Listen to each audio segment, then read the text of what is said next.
420, everybody. It's a little smoky in here. Hope everybody had a wonderful Wednesday and everybody is not sleeping at this point or has the munchies. But yes, it is. we got to turn this off. Jeez, it's getting a little too thick here. The smoke. But it is Wednesday night. I am the Solomonster, and it is your AEW Dynamite stream for Wednesday, April 20th, 2022. You know, I was watching Matt Riddle earlier this morning. He was on the bump. They had Matt Riddle on the bump. And, you know, today being what today was, you could not remove the smile from his face. I think if he went under the knife surgically, you would not be able to remove the smile from this man's face. He had this big cheesy smile on his face the entire time. And the reason that he was on is they were talking about 20 years of Randy Orton. And they were going to have Randy Orton on to talk about his career, 20 years of Randy Orton, the Viper. Only problem is they got Randy Orton on in the last 5 minutes of the show because he said the producer didn't realize that he's on St. Louis time. So he came on, they said a few words, and it was, all right, adios. Oops. Shit happens. But tonight is about AEW. Tonight is not about 420. Tonight is not about Randy Orton or RK Bro or anything like that. Tonight is about AEW. They were live in Pittsburgh for Dynamite, and another huge announcement that Tony Khan was talking about on Busted Open. They said it last week that this week on Dynamite, another huge announcement from the president of AEW, Tony Khan. Tony Khan has taken to making many announcements on this television show.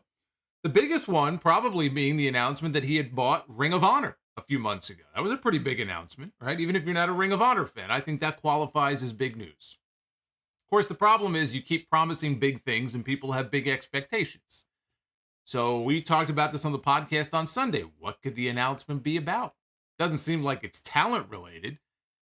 You know, is it about Ring of Honor, a new television deal? Is it some kind of streaming deal announcement? You know, they talked about this being an announcement that would send shockwaves throughout the entire wrestling world.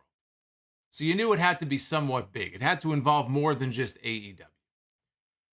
Oh, of course, my suggestion on the podcast was that Tony Khan had put in a bid like Elon Musk did to buy Twitter so that he can purge it of all the bots and the fake accounts that have been tweeting mean things about AEW. I still think that might happen. Talk picked up in recent days, though, about the possibility of some kind of a joint show between AEW and New Japan Pro Wrestling. And so where there's smoke, there's fire. I heard, you know, Sean Ross Sapp talked about it. Meltzer started to hear certain things about it, but we didn't know. Well, tonight, Tony Schiavone came out in the middle of the show. He walked out and he introduced Tony Khan on stage for the big announcement. Here comes Tony Khan. Actually, Tony Khan said very little on this show, which is for the better. He wasn't out there screaming and shouting and acting all weird. He came out, and then Tony Khan introduced us to the president of New Japan Pro Wrestling, and he introduced Takami Obari. And Obari walked out. The two men shook hands. It was like this great international summit here. Tony Khan and Mr. Obari standing there side by side, face to face. They shake hands, and all of a sudden, they are interrupted by Adam Cole, who pops up on the Tron. And Adam Cole says there's no better person to make this announcement. He knows a thing or two about Japan. He wrestled, of course, for New Japan for some time. He knows that place very well. And so he said, no better person to make the announcement than I. And that announcement is that on Sunday, June 26th, at the United Center in Chicago, AEW and New Japan Pro Wrestling are coming together for a super show called Forbidden Door.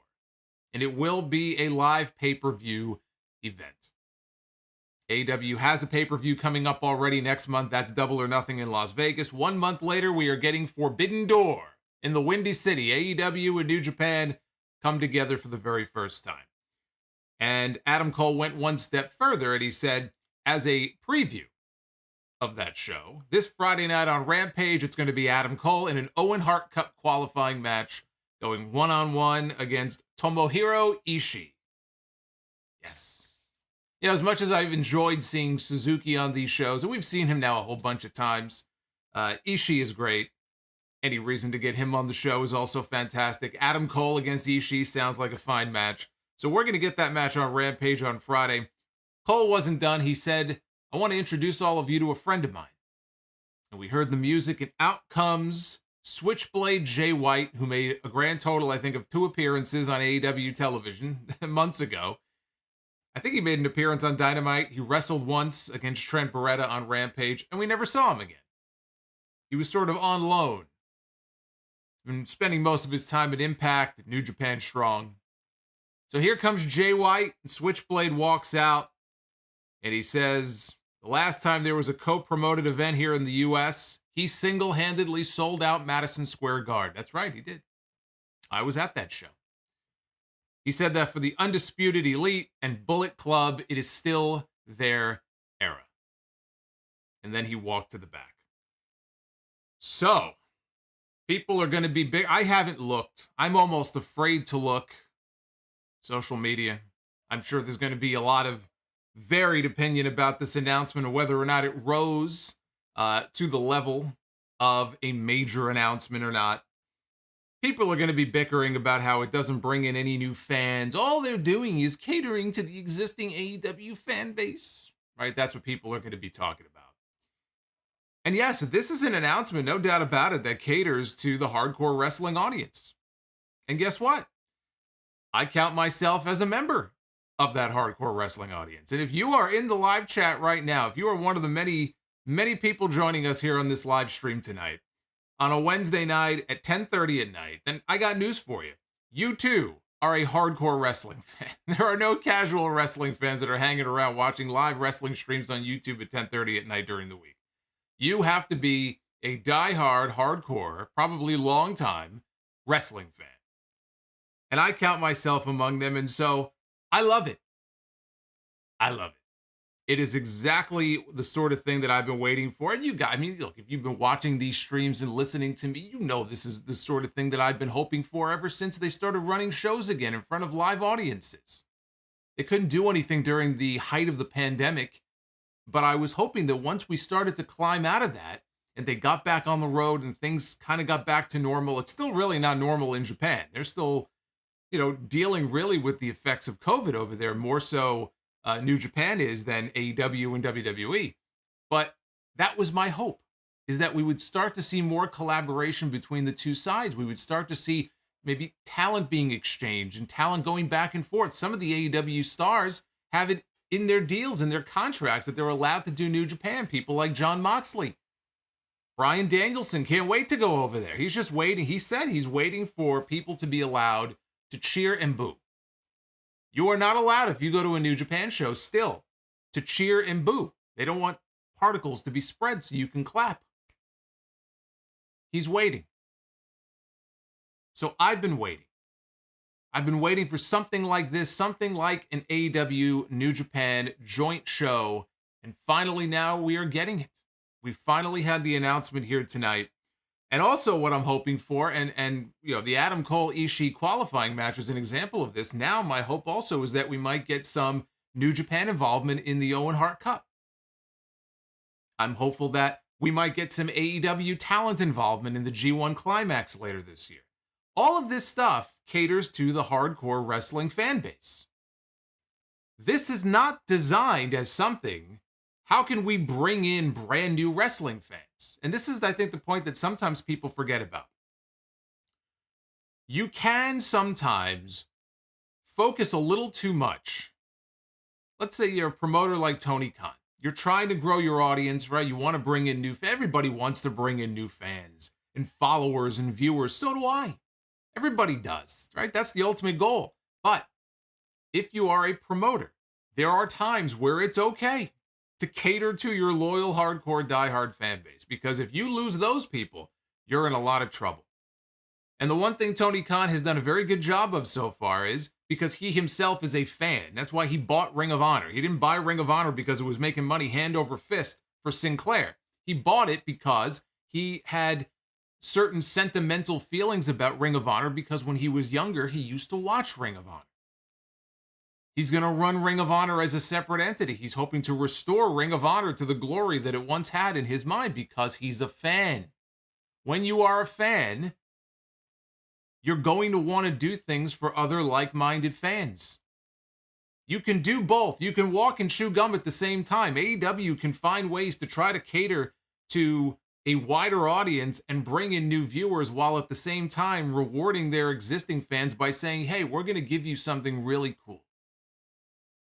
So I don't really see the need to shit on something. People will, of course, because they're miserable fucks. But I find nothing to complain about with the announcement of an AEW New Japan show. This is exactly the sort of thing that I think makes wrestling very fun. You know, you don't see WWE doing stuff like that. They operate in their own little bubble. That's the way they do business.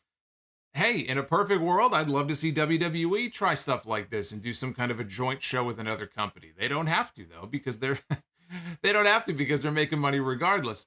But the point is, it's fun. And it's okay to do stuff like this, even if you think it doesn't bring in any new fans. Because you know what? I'm a hardcore fan, and something like this appeals to me. What about me? I sound like fucking Raven now. What about me? What about everybody in the chat? So you're going to see a lot of people shitting on it and saying, oh my God, there Tony Khan goes again, catering to the diehards. How does this make new fans for AEW? But I think it's a great announcement. I think it lived up to the billing as far as being something that, would appeal to wrestling fans across the spectrum. And now we get to wonder what the card is going to look like. We've got 2 months, right? A little over 2 months, 9 weeks, I think. About 9 weeks until this show.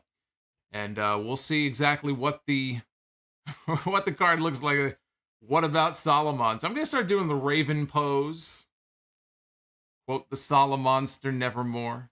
But it's true. I mean, again, I like the analogy. You can walk and chew gum at the same time. Tony Khan can appeal to multiple audiences all at once. Just because this is something that maybe you're not a New Japan fan doesn't mean that there isn't going to be an audience for this. And I got news for you. They're running the United Center in Chicago. They could have run a bigger building for this if they wanted to. If anything, this building is going to be too small. So they're going to have a building with 14,000 people capacity. It's probably about what they can fit. You know, when they were there for CM Punk's return in August, without even announcing CM Punk, they never even said the man's name. And they sold out. They sold out the allotment of tickets that they opened up. I don't know what it's not the full capacity, but whatever they open it up to. They're not going to have any issues selling tickets to this show. It's going to be a hot ticket for a lot of people who are going to fly. In some cases, people are going to be flying in for this show. Maybe it'll turn into an annual thing if it goes well. We'll see. But this is a bigger deal, in my view, for New Japan than it is for AEW. It's a cool thing for AEW to do. It's something for New Japan, I think, that comes at a time where they really need it. Because one thing that is true, the New Japan product right now is very cold. The New Japan product right now, and COVID has a lot to do with it, injuries have a lot to do with it.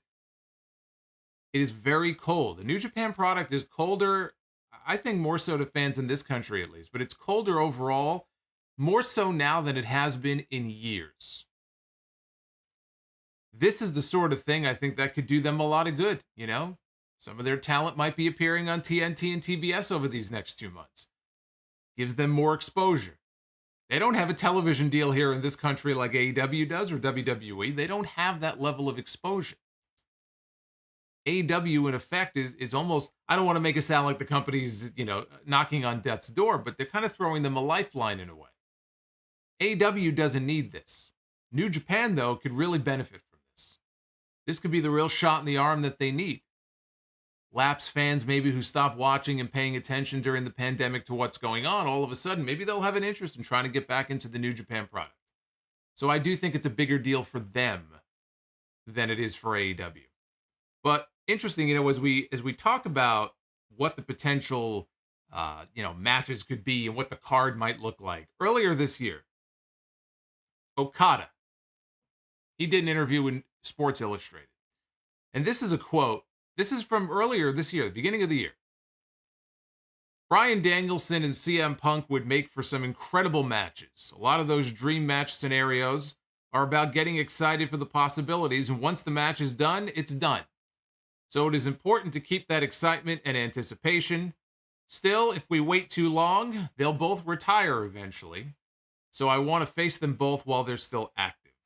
And in response to that quote at the time, CM Punk went on Twitter and he said, "Here's my address. Come see me. 1901 West Madison Street, Chicago, Illinois, 60612. That is the address for the United Center." And so here we are. 4 months later, here we are. A lot of match possibilities, not only for this show, but for the future as well. Hopefully there's more collaboration between them in the future, whether it be here or in Japan. I was just, during the show, just jotting down some matches, and this probably isn't even all of them. Your list might look different than mine, but just jotting down matches that I think would be cool to see. And I think the main event for this show is the obvious choice, I think, would be Okada against CM Punk, because they literally teased it already. In that very building, they already teased it. Now, Okada is the champion. CM Punk is probably challenging for the title before this show. Double or Nothing in Vegas. They set the stage tonight. And I'm going to talk about it in a second. The first face-off with Hangman Page and CM Punk. We could be setting up for a champion versus champion match. If CM Punk wins the title in Vegas, it could be Punk against Okada. And title or no title, not that any titles would be on the line, but champion against champion or not, that to me would seem to be the obvious match for them to do. Punk against Kenta, don't forget, the Battle of the GTS. Kenta for years has said that's a match that he wants. Now, it could happen.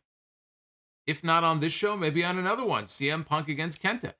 Honestly, the match that I would love to see, if you ask me, Solomonster, this whole idea of AEW against New Japan, or AEW talent maybe going over to New Japan, what's the match that you would want to see? I'm sure Punk and Okada would be great. The match that I want to see, of all these different possibilities, is Okada and Bryan Danielson.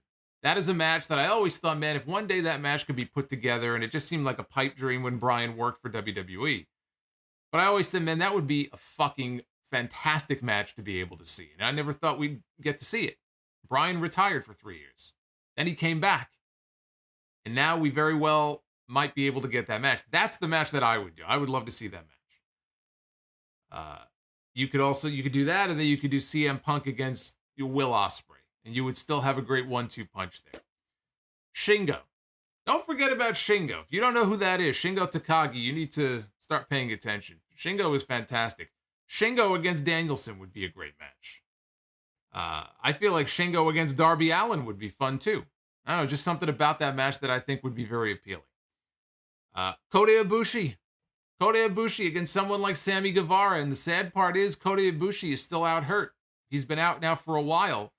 It doesn't sound like he's going to be on his way back probably anytime soon. I think it's very unlikely he'll be back in time for this show.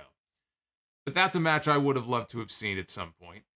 Jon Moxley against Hiroshi Tanahashi. Moxley has called out Tanahashi. They're going to wrestle at the New Japan show. They're having a show in DC next month on May 15th, Capital Collision.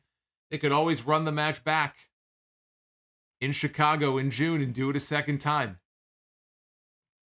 Samoa Joe, the man who's wrestling Adam Cole on Friday. Samoa Joe against Ishii. And then there's Kenny Omega. Kenny Omega has been gone since he lost the championship to Hangman Page at Full Gear. Kenny Omega, as of a few weeks ago, still had, I think, another surgery left to go. I think it's maybe for a hernia or something. So it's going to be questionable. But I would think that Kenny Omega is going to want to fight to get back in time to be part of the show. I don't know if he will or not. If he is, I think Omega against Jay White would be a match that would make sense. Of course, Omega, Okada at some point. Would love to see them go at it one more time. So a lot of really fun possibilities. If you are not a New Japan fan, maybe this helps get you into the product. Maybe it doesn't. But you know what? I don't give a shit because I'm happy. And you know what? If I'm happy, then that's all that matters. Because it's my show. And you're here. So hit the like button. And subscribe. Hit the sub button if you are not already subscribed. Super chats are open. We already have a whole bunch of them popping up on my screen. I'm going to read all of your messages. And we'll do that a little bit later on. We'll hang out here. Man, that smoke from before. Still waving that shit out here. So we opened the show with CM Punk. And by the way, I should probably mention Dynamite tonight. There was a show tonight. To me, this announcement kind of took me out of it. I was more focused on that than I was the actual show. I thought the show tonight, it was a good show. Not I think overall one of their strongest, everything was just a home run or anything like that. Doesn't have to be. I think tonight was a perfectly fine show. There was enough on the show tonight, I think, for me to give it a thumbs up. There were a few wonky spots. We'll go through it here as we go along. But we open with a very good match. CM Punk, as we did last week, Punk opened the show against Penta. CM Punk, this week, one-on-one against Dustin Rhodes. Two men who, until tonight, despite the time they spent together on the WWE roster at the same time, have never gone one-on-one before. Until now. Punk against Dustin. Dustin came into this match with 16 wins in his last 20 matches, all of which clearly have come from Dark, or the vast majority of those wins have come on AEW Dark, because Dustin is not on television every single week. But we had a handshake to start things off. Punk avoided a running crossbody. That sent Dustin crashing hard to the floor. He was favoring his knee. Punk got him back into the ring, worked over the knee, heading into the first break. After the break, Dustin worked his way back into control, and he hit the 10 punches in the corner. When he jumped off the middle rope, his knee buckled under him. And he cursed, and he fell down. He was really selling the knee injury. Dustin came back with a code red for a near fall, dropped down for the uppercut, got the snap power slam we always see him doing. Again, Punk kicked out just as he did after the code red. Punk again targeted the knee, locked on the figure four. But eventually Dustin reversed the hold. Punk got the rope break. Very, very methodical, a very different pace during this match than we are used to seeing in a lot of AEW matches. And I think that's a pattern that you're seeing with Punk. And I think also to a lesser extent, Bryan Danielson. When Danielson was having that string of great singles matches and trying to incorporate a different finish to every single one of those matches. These are guys that have been doing this for a very long time. So they know, they can't go out there and do the things that Dante Martin and Sammy Guevara and all these different people are able to do because they're just not that kind of wrestler, number one. And number two, they're in their 40s. So you can tell, like when Punk is in there, things slow down a little bit. But, I think Punk, as he gets older, clearly is trying to, because he loves the guy so much. I can't say that I blame him, but clearly Punk is trying to model himself in a lot of ways off Bret Hart. You could tell he's a student of Bret Hart matches because a lot of his matches, they have sort of a Bret Hart quality to them, whether it's focusing on a body part. I mean, that used to be basic wrestling 101. That wasn't even just a Bret Hart thing, but I think it's something that, a lot of people, a lot of wrestlers have gotten away from because now a lot of it is unfortunately about spots and dives and code reds and destroyers and thumbtacks and chairs and tables. And, I don't think that's, the crotchety old man talking. I think that's just a fact. Wrestling has gotten away from a lot of that stuff. You needed a Bryan Danielson. You needed CM Punk to kind of bring it back to basics. That's what these two did here in this match. Nothing overly flashy, but everything they did made sense. Dustin hit the crossroads and then a pile driver, but Punk again kicked out. Punk came back, got him up on his shoulders for the GTS, but Dustin slipped out. And Punk hooked Dustin's legs forward for the deep pin, and he got the 3 count. Actually, very much kind of similar to SummerSlam, the Bret Hart match in Wembley.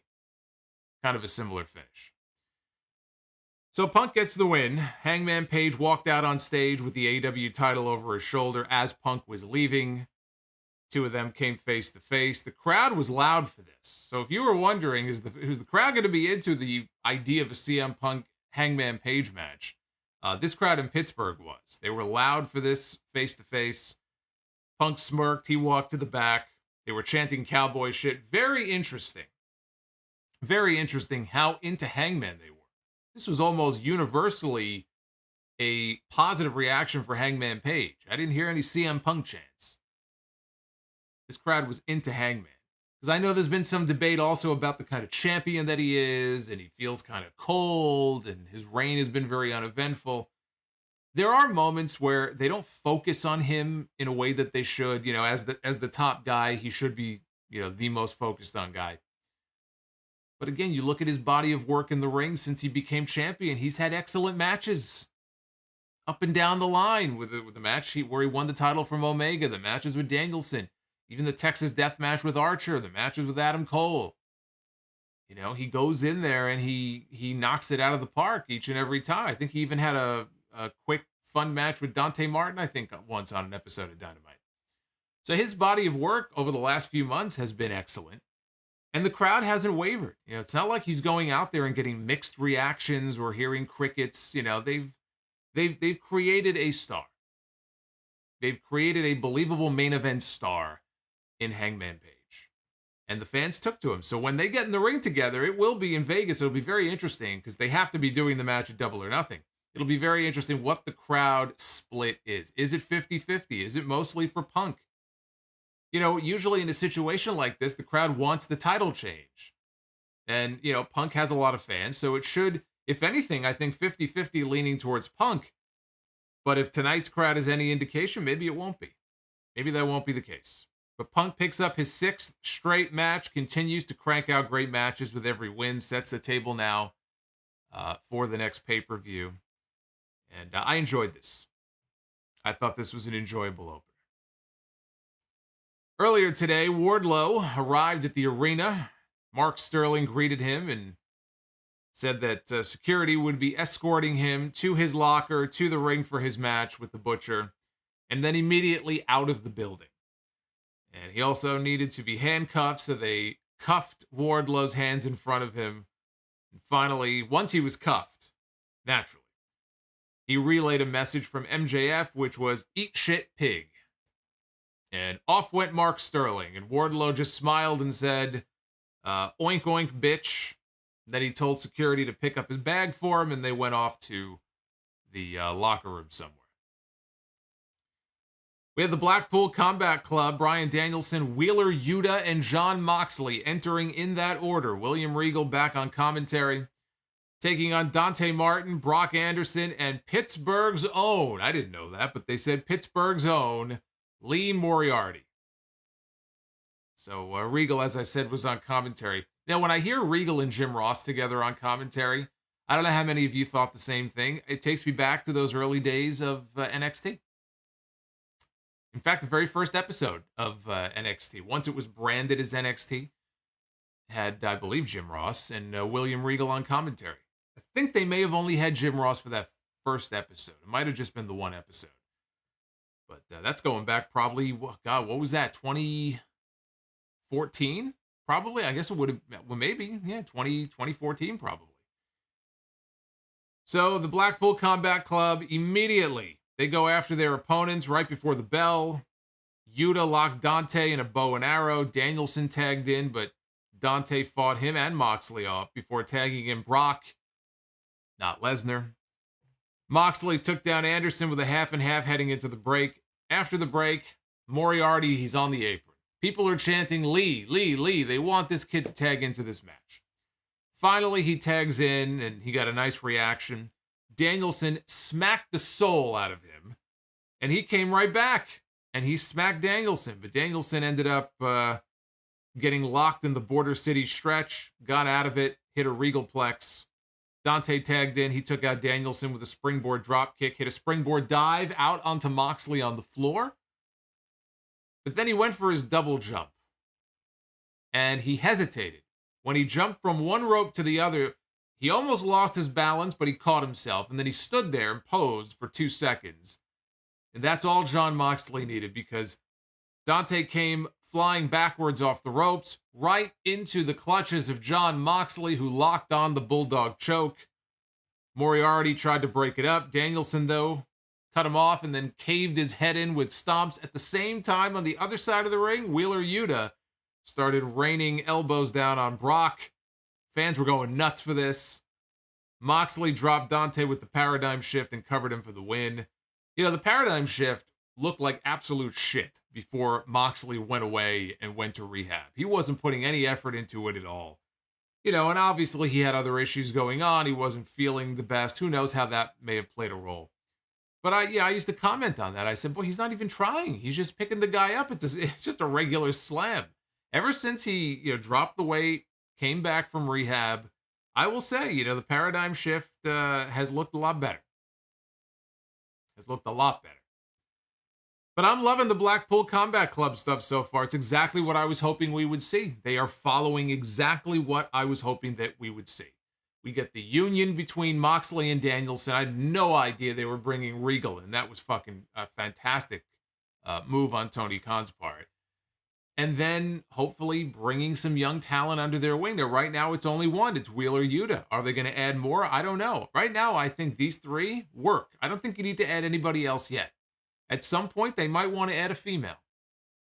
It might make sense to add a woman. But right now, I love the combination that they have. They just go out there and they kick ass. After this is when we got the announcement that I already talked about the Forbidden Door show. We got that segment. So then we had Wardlow. One-on-one against the Butcher. A very noticeably slimmed down Butcher. I've given him some praise in recent weeks, but again, I look at him now and it's noticeable. The difference is noticeable. He's looking in much better shape than he was in previously. So MJF and Shawn Spears were in the upper deck. They were eating popcorn. Wardlow was about to make his way out for his match. MJF said that Wardlow would be coming out without entrance music, cuffed, which is what happened. He was led to the ring by the security staff, hands cuffed in front of him. The only thing missing was the black towel over his head. This reminded me of Kane in 2003 when he was chained and he would come out and they would have to unchain him. A lot of people think that that's their favorite version of Kane. That was a pretty badass version of Kane, don't get me wrong. I don't think it was the best. I still go back to, either original Kane or 2000. But, that period of time where he would be in the back of the ambulance and they would escort him out in chains. Yeah, that was a pretty cool version of Kane. This kind of had a little bit of that vibe here where Wardlow has to be uncuffed before he goes into the ring. I got to tell you, I actually think that this would be a fine addition to his entrance going forward, where the guy he's just he's so unrestrained and wild, a wild beast. He has to be handcuffed and then released before he can, enter the ring and murder his opponent. So we got a shoulder tackle from Wardlow, which sent the Butcher to the floor. Butcher then drove Wardlow into the ring apron and the barricade. Back inside, Butcher hit a powerbomb, but Wardlow kicked out at 1. Wardlow then came back with the powerbomb symphony, a total of 4 powerbombs for the win. After the match, Wardlow was handcuffed again and led away from the ring smiling, and they showed MJF up in the upper deck there. He did not look very happy. We got a backstage segment. Eddie Kingston was addressing Daniel Garcia. And he's going to wrestle Garcia on Rampage this Friday. He said their stablemates will not be allowed in the building. He's told Jericho everything he does to Garcia is exactly what he is going to do to him later on. So he issues a threat. I get the sense that that is not the first threat that Eddie Kingston has issued to somebody in his life. We had the Owen Hart Cup. In fact, on this show, we had a couple of Owen Hart Cup qualifying matches here on this show. This was the men's Owen Hart Cup qualifier. Jungle Boy one-on-one against Kyle O'Reilly. Let me just give a shout out to everybody who is joining live here on the stream tonight. Welcome, welcome. Hit that like button. Grab a snack, grab a drink. We're still going to be here for a while. I do welcome each and every single one of you here tonight. Very eventful night. If you missed Tony Khan's big announcement, you'll probably see it scrolling on the bottom of your screen, but you can go back to the beginning. We talked about that. But now we're talking about the Owen Hart Cup. Jungle Boy one-on-one against Kyle O'Reilly of Red Dragon. We had a back and forth exchange. Jungle Boy took O'Reilly down with a drop kick. O'Reilly got the better of things, went for an armbar, but Jungle Boy had it scouted. And O'Reilly hit 3 butterfly suplexes leading into a commercial break. Once they came back, Jungle Boy dumped O'Reilly over the top rope, hit a suicide dive, and then a comeback lariat. Back inside, Jungle Boy thought about the snare trap. Took too long, though. O'Reilly applied an ankle lock. Jungle Boy escaped and locked on the snare trap finally. And he forced O'Reilly to fight and scratch and claw, and finally he made his way to the bottom rope. O'Reilly then hit a modified brainbuster, climbed up top, hit the diving knee drop, and got the clean win over Jungle Boy. Kyle O'Reilly advances to the Owen Hart Cup tournament. That result is going to surprise a lot of people. It didn't surprise me. Kyle is Canadian. I don't know. I mean, that you should have seen that finish coming, because I did. Once I realized, so wait a minute. Kyle's a fellow Canadian here. He at least has to be able to enter. I'm not saying he has to win the whole thing, but he should at least be in the tournament. So Kyle O'Reilly picks up the win. After the match, Christian Cage came out looking like a disappointed dad. He did not look happy. He walked out, greeted Jungle Boy on the ramp. I thought he was about to smack him upside the head, but they talked a little bit, and then they walked to the back together. As far as the match itself, I enjoyed it. People were kind of quiet for it. It was again, it was the kind of match that you would expect Kyle to have in terms of some of the submissions, and Jungle Boy was showing more aggression. Clearly, he's been working more of that into his character. So when he's in there, he has more of a mean streak to him. So I thought they worked well together. I thought it was a good match. Not as good as the opener. I enjoyed the opener more, but I thought it was a good match. MJF was backstage with Shawn Spears, and he once again referred to himself, said, I'm a snake. And he produced an envelope that had money inside, and he was offering it to someone, and into camera frame walks Jake the Snake Roberts, who we have not seen on TV in a while. Jake was sweating profusely, and he took the envelope and he cut a promo. Lance Archer eventually came over and slapped the envelope down out of his hands and said all he wants to do is get into the ring and fight Wardlow. So that match is coming up. It's going to be Wardlow next week against Lance Archer. We had Hook in his in-ring Dynamite debut. So far, we've only seen Hook on Rampage, and then I think he was he on the pay-per-view or the buy-in show? We have not seen him wrestle on Dynamite, though, until now. Hook, one-on-one against Anthony Henry. Hook picked the ankle, went for a single leg crab. He laid in some strikes in the corner, and then, of course, went to work. He had some judo throws and some suplexes. They showed Tony Nese and Smart Mark Sterling in the crowd watching and scouting. Hook hit a sliding lariat and landed some crossface strikes. And then all of a sudden, outside the ring, pops Danhausen. And the people went nuts for him. So all you people who say, what is the appeal of Danhausen? I don't get it. Why is Danhausen signed? Why is Danhausen there? The people in Pittsburgh, they love seeing Danhausen. And he tried to put a curse. He tried to put that fucking Danhausen curse on Hook here in the middle of this match. And again, he failed. This is a recurring pattern now in these segments. And all Hook did, he just kind of stood there and looked, and Hook locked in the red rum on Anthony Henry, and he got the submission win. After the match, Danhausen had enough because he's been trying this shit for weeks. It doesn't work. He climbed up into the ring. He put his finger right in Hook's chest, and he was saying he doesn't want to help Hook. He wants to fight Hook. And then I think he realized the error that he had made. He realized the mistake that he had just made by saying that. And he slowly pulled his finger away, and Hook just blew right past him. He kind of bumped shoulders with him and walked to the back. So, hey, if we get Danhausen being murdered by Hook, I'm all for it. But I do think that the other option that I floated, was it last week or a couple of weeks ago? I said this goes one of two ways. Either Hook murders Danhausen, and now I don't see that happening because the people like Danhausen. And I don't think they want people turning against Hook. So I don't think he's going to murder Danhausen. I think what's going to end up happening here is it's going to be a situation where, yeah, maybe they'll have a match. It'll probably be goofy. Won't last very long. Maybe there won't be a winner. But he is going to become very, I think, protective of Danhausen. So Hook will keep doing what he's doing, but anybody who tries to mess with Danhausen, they've got to go through him first. It'll be something, I think, along those lines. And I saw somebody in the chat before mention the Rock and Sock connection. There are similarities, I think, to what they're going for here. Obviously, this is on a very different level, right? Rock and Mankind were two of the biggest stars in the entire business at the time. Rock being the biggest next to Austin. I mean, it was Austin Rock, right? So this is different. Hook is a rookie.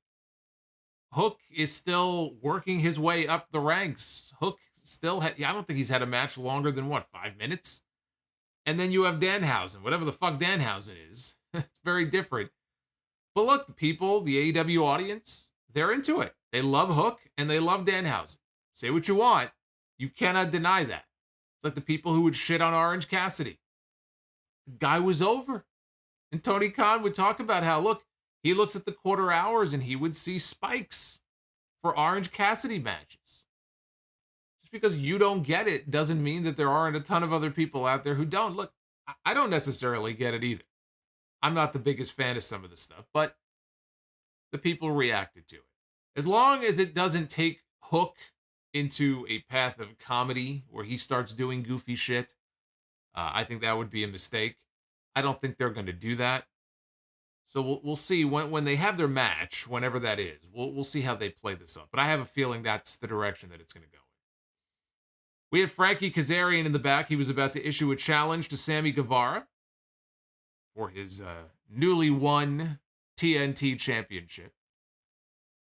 All of a sudden, he was interrupted by his former partner, Scorpio Sky, who just lost the TNT title on Battle of the Belts last weekend, the worst TNT title reign of all time. He said he needed to ask a favor of his friend. He said he wanted Frankie to hold off on asking for a title match so that he could go to the ring in the next segment and challenge Sammy Guevara to a rematch for the TNT Championship. And he said when he wins the title back, he promises that Frankie will get the first shot. And Frankie said, look, I've always had your back, and I always will. So he agreed. He agreed to hold off on issuing a challenge. Don't forget that Frankie Kazarian, he is the, what do they call him? What does he call himself? The Elite Hunter? Is that his awful nickname? Is he still the Elite Hunter? I don't think they use that name tonight, which is good, because they shouldn't. Speaking of Sammy, here he comes. Sammy Guevara and Ty Conti, they're already in the ring. Which was an interesting choice, that they didn't show the full entrance, on maybe it was picture in picture, I don't know. But when they came back, there they were. They were in the ring. I'm sure they did not get a very warm welcome on their way to the ring, nor did they get one when they were in the ring. And Sammy said, look, he was happy to be here. He was wearing a jacket with a fur hood. And he says it's great to be a 3-time TNT champion. He says to all the fans who continue to cheer and support us, thank you. To anybody who doesn't like him and Ty, he said, be mad. And then he said they were just jealous that his girlfriend is hotter than theirs.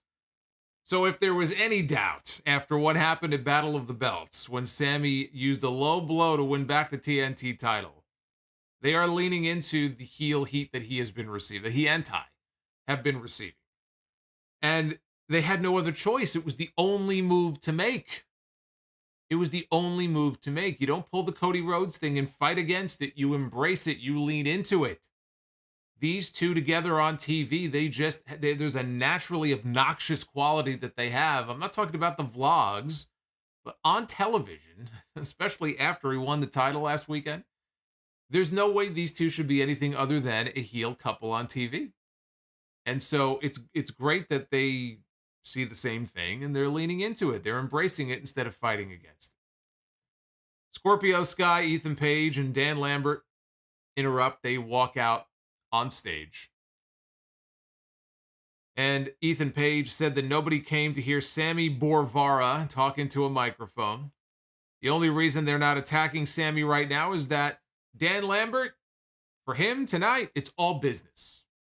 And he handed the mic to Dynamite Dan, who absolutely wrecked these two when he told them, you either give Sky his rematch or I send these two men to give you the type of pounding that your girlfriend dreams about.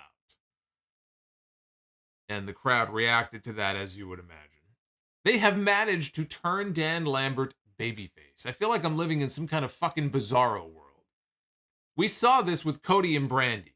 They managed to turn Dan Lambert babyface, and now Sammy and Ty Conti have done the same thing. Dan Lambert is basically a babyface now, whether they meant for him to be or not.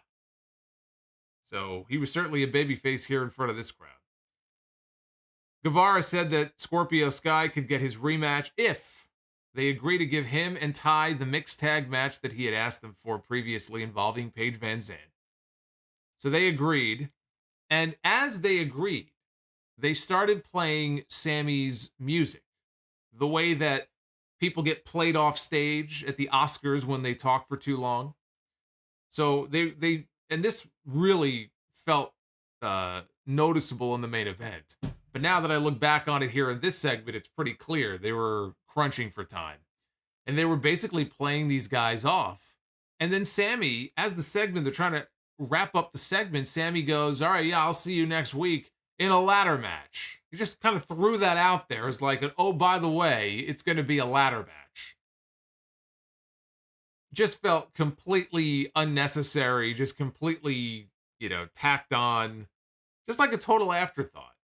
And honestly, it also feels like overkill after we got that great ladder match with Cody and Sammy for the TNT title when Cody lost the championship back to Guevara. But you know what? I guess that was 3 months ago.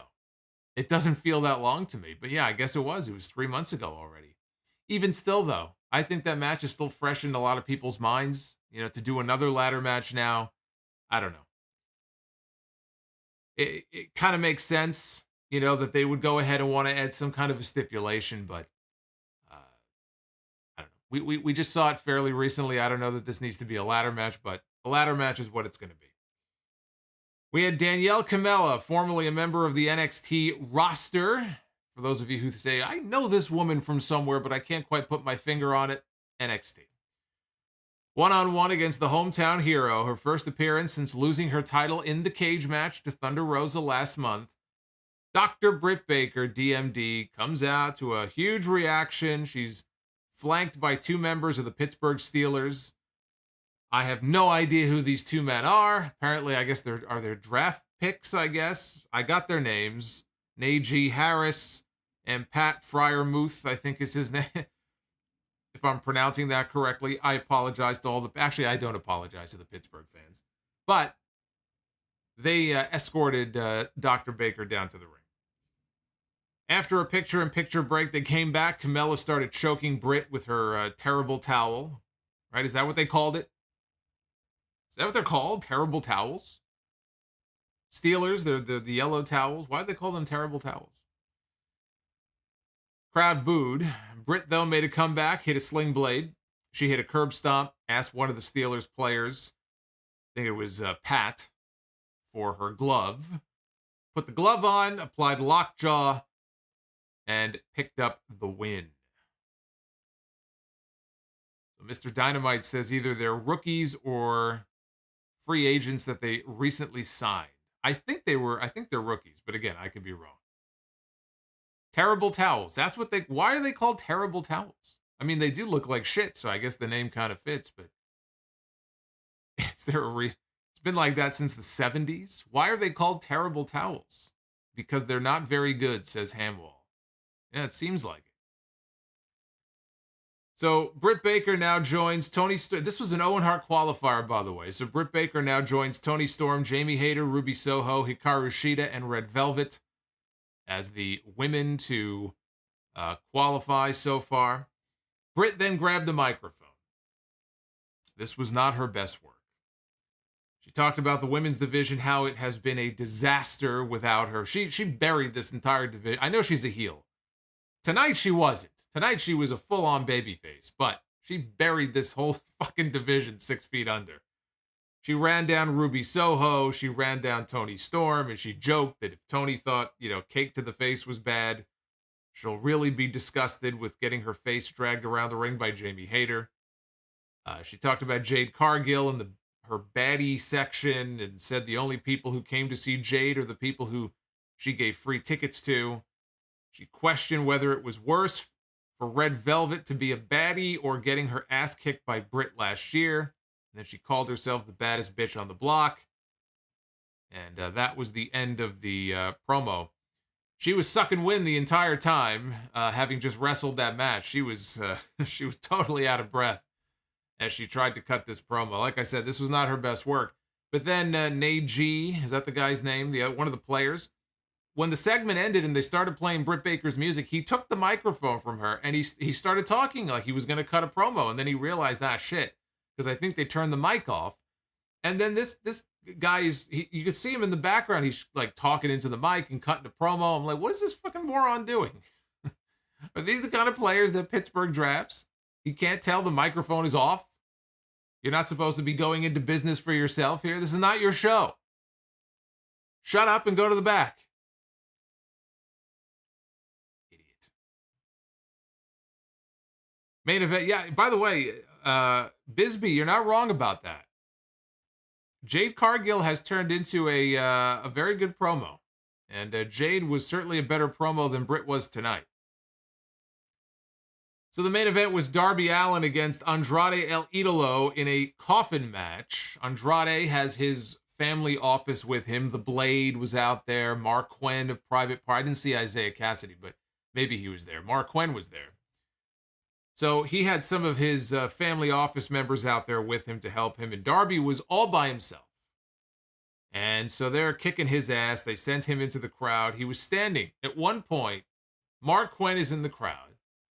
And he's talking shit down to Darby, who's laid out on the ground.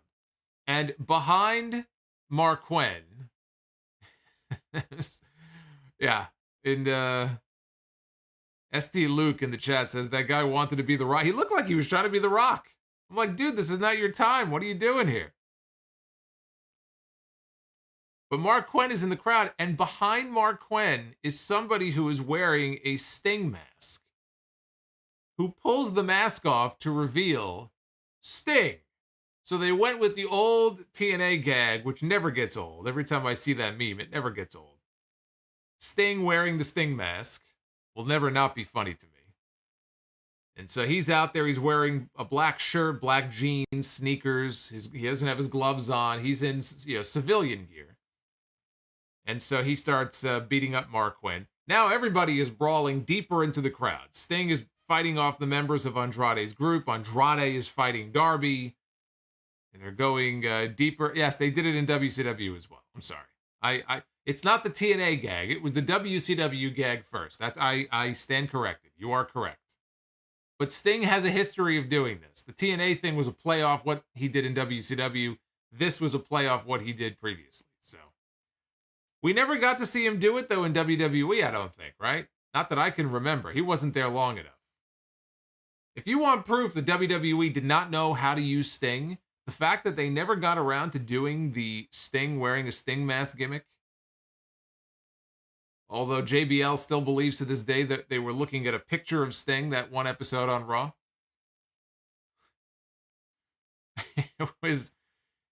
It was Sting dressed up as Mr. Stink. I'm telling you, Sting cosplaying as Sting. He probably goes around like that on Halloween. I can picture Sting. His kids are fully grown. I don't know how many kids he has. I know he has at least one son. So his kids are fully grown. The man is 62, I think 63 years old.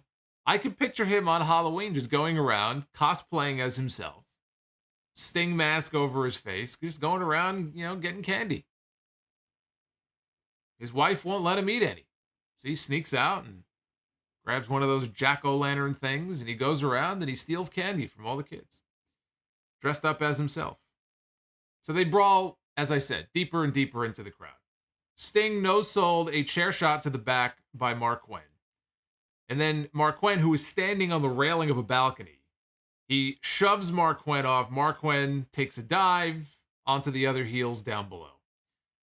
And Sting just could not help himself. Sting sees a railing. He climbs up onto the railing and he jumps off. This was Sting's second balcony dive in the last 6 or 7 weeks. He dives off the balcony. You could tell he enjoys it. You could tell, like, he is living his best life right now. This man enjoys just diving and throwing his body around. And all I'm doing is I'm sitting here watching this, just hoping that he doesn't kill himself and ends up crippled on the floor. But he landed okay, and they went to break. Yes, as Bill said, Sting is 2 years away from being eligible for Medicare, and he does that. But he loves it. He really is. You know what? He really is. He's turning into Terry Funk, I think, in his old age. He's following the Terry Funk blueprint. And Funk actually is in pretty bad shape right now. Funk is in a nursing home, basically, using a walker. I don't want to see Sting pushing a walker around in 10 years, so hopefully he takes care of himself. But back from break, Andrade caught Darby on the floor, coming off the top with a coffin drop. He caught him in midair, dumped him with a German suplex. Andrade tried to put Darby in the casket, which was laying. It's one of those small caskets laying outside. Similar to the caskets we've seen Darby use before in matches. The inside of the casket lid, sticking out of the interior of the lid, were thumbtacks, littered in thumbtacks. So Darby is in the casket. He places his arm against the lid on the inside. So he's putting his arm right in the tacks, but he's trying to keep that lid from being slammed shut by Andrade. Andrade then picks him up, suplexes him on the ramp, suplexes him on a metal grate that was next to the stage. It was almost like a metal extension of the stage. He drags Darby back down to ringside. Darby makes a comeback. He goes into the ring, hits that just suicide dive, rockets himself right through the ropes, right into Andrade. They both land inside the casket. And Darby climbs out. He tries to close the lid. He closes it on Andrade's arm with the tacks. Here comes Jose. Jose, the assistant, comes down to the ring, takes his shirt off. He ends up getting backdropped onto the inside of the lid, which was now open, so he gets backdropped onto the tacks. Darby slams the lid on Andrade, who is still in the casket. He slams the lid, tacks first, down onto Andrade's body, lays on top of the casket, and Darby Allin wins the casket match. And here comes Sting, who apparently, I guess he went to the back. Here he comes, back from the locker room, back down to the ring. He's coming out to celebrate with Darby. And then in the final 10 seconds of this show, I almost didn't even see it until I think Excalibur mentioned it. The Hardys are here. I go, what? I look up, and there's Matt and Jeff Hardy on stage celebrating, doing the delete gesture towards Andrade and the family office. Delete, delete, delete. We got the Hardys doing delete in the last 10 seconds of the show. They just decided to show up randomly. That is how they went off the air. This all felt very rushed. In these types of matches with Darby, you know what to expect. It's fun to see Sting trying things that we've never seen him do before, but I got to tell you, now that we've seen it twice, I feel like every time we see Sting doing a balcony dive, and I'm not trying to be funny now. I mean, you do it once, it's crazy, but okay, what a fucking spot, right? He does it a second time, and he's still crazy, but now it's starting to lose some of that luster it had the first time you saw it. I don't need to see him do that ever again. Because now I don't want him to feel like he has to do this every single time, has to keep one-upping himself. That's how people get hurt. And I take it back to when Sting signed with AEW, and my concern was, he had the neck issue. And look, I don't want to see the guy crippled up by doing something that he feels he has to impress people by doing. Sting is in that rarefied air when it comes to legends in the wrestling business. Sting does not have to do a fucking thing for the rest of his life. He has already cemented his spot in the business. Now, again, I get the sense he genuinely enjoys doing this, and more power to him. But I don't want to see him get hurt. We've seen it twice. It's funny, haha. I'm hoping that he got it out of his system. We don't have to see it anymore. I just feel like you're tempting fate, and I just think back to, Otani. That was a big story this past week. What happened to him over in Japan, also a legend over there, 50 years old almost. And that wasn't even on a fucking balcony dive or anything crazy. That was a German suplex he took into the turnbuckles. and he's probably paralyzed now for the rest of his life. He can't move his arms and legs. You know, you think about stuff like that. Anyway, this it felt rushed there. I thought there was more to like than not about this show, and again, I think the announcement sort of overshadowed everything. But Rampage on Friday night, how I even wrote all these matches down, the way Excalibur was talking is just ridiculous. I think I got everything. I mean, they have to stop. They really do. They have to stop and let this man speak and take his time running down these shows. It's comical, like how quickly he has to speed read through these things, to the point where during the main event, he apologized as if he misread something. And then they had him reread some of the match reads, and they put the graphics up on the screen. Well, maybe if you let him read it at a normal speed in the first place, he wouldn't have to apologize and repeat himself. Ridiculous. Who can possibly keep track of what he's saying? You can't even process the matches that he's announcing. Like he's an auctioneer. Rampage on Friday night is back in its normal spot. Adam Cole takes on Ishii in an Owen Hart qualifier. Lance Archer murders Serpentico. Eddie Kingston takes on Daniel Garcia, and Jade Cargill will defend her TBS championship on TNT, which makes no sense. But she will defend the TBS title on TNT against Marina Shafir. Dynamite next Wednesday, Serena Deeb one-on-one against Hikaru Shida. They're going to settle their differences in a Philadelphia street fight, so here we go again. More plunder and hardcore stuff.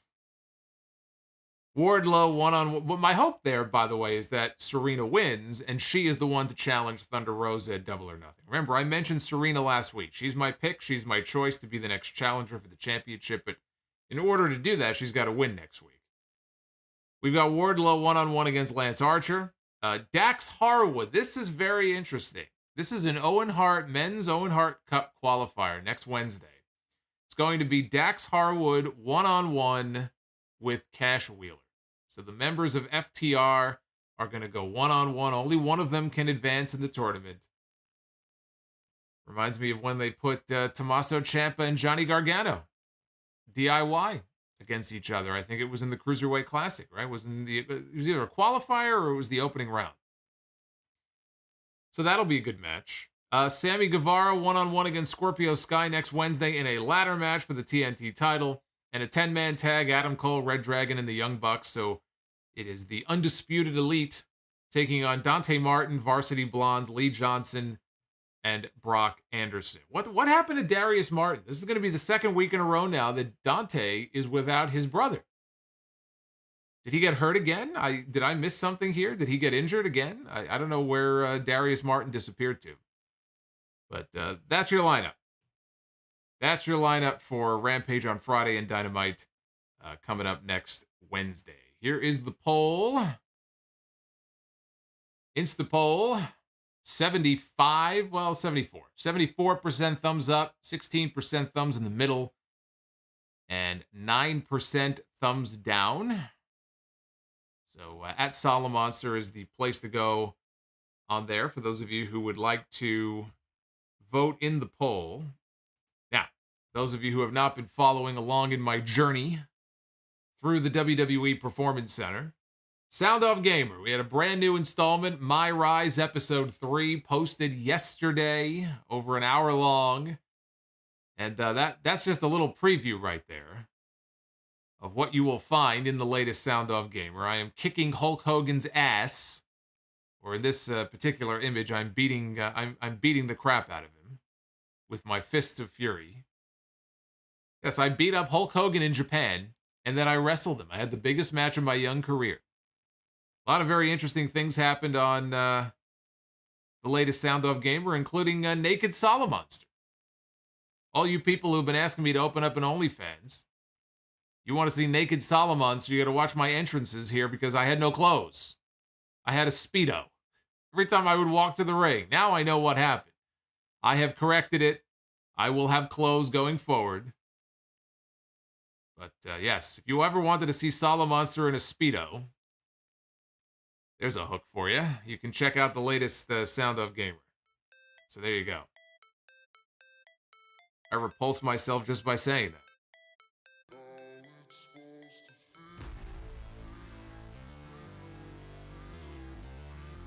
We need a Solomonster against... What is that? A Solomonster against Hogan rematch in a cage? No. There's no rematch. I've already beaten him. I have vanquished him. We don't need to worry about him. That dinosaur has been put out to pasture. We move on to bigger and better things, like your Super Chats, for example. We begin with Groovy Goose. Adrenaline in my soul, every bot out of control. How Tony Khan hears Cody's theme. Here's to a good stream. Hey, that rhymed. I don't know if you intended for that to rhyme, but it did. C Moonsault. WWE should bring back Stone Cold for another run, but turn him heel, shorten his name to Stone, and refuse to do the stunner. Double turn with Veer.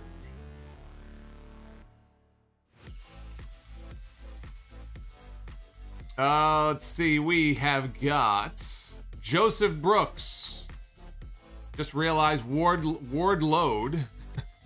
Apparently his name has changed. What do you think this is, WWE? His name is Wardlow. Just realized Wardlow has no theme music. Very rare. Have been seen since back in the 80s where practically half the roster had no theme music. But HH. Skyline. Bryan against Okada. Enough said. I'm telling you, that's the match to do.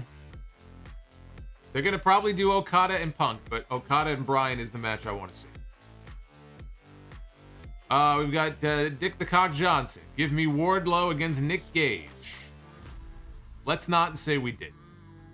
HBKC83 with the $5 super chat. Not sure if it was CM Punk against Dustin or Brett against Dustin. I can see where the confusion might come in. Nick Grosso, $4.99. Between Brandy and Cody and Sammy and Ty, they managed to turn Lambert and his boys into the biggest baby faces. I can't believe it myself. King Bling Blah with the $4.99. Plan on going on June 26th. Do you think this will be bigger than New Japan Ring of Honor? Omega against Okada. Can you book a bigger match than that? Do you plan on going? Yeah, it's interesting because the Madison Square Garden show sold out. So it's hard to say that them going to the United Center is going to be bigger than them, selling out Madison Square Garden. I do think this will be the better show. I don't even know what the card is going to be, and this is going to be the better show. Flamethrower Fluff Salisbury. Sting needs to quit jumping off high things. It makes me look bad when I tell my girl that I'm too old to be on a ladder cleaning storm drains. Sting is making everybody look bad. EJ in the chat wants to know, did Brett ever wrestle Dustin? Yes, he did. He wrestled him as Goldust on Raw. King Bling Blah, could the AEW New Japan show have sold out AT&T Stadium? No. Team Forwood with the $2. Blackpool Combat Club, babyface or likable heels? Babyface. Quintus Brown, good show tonight. Not a fan of Andrade constantly losing. Epsilon Sama. FYI, TK is hiring IT people to fight WWE bots.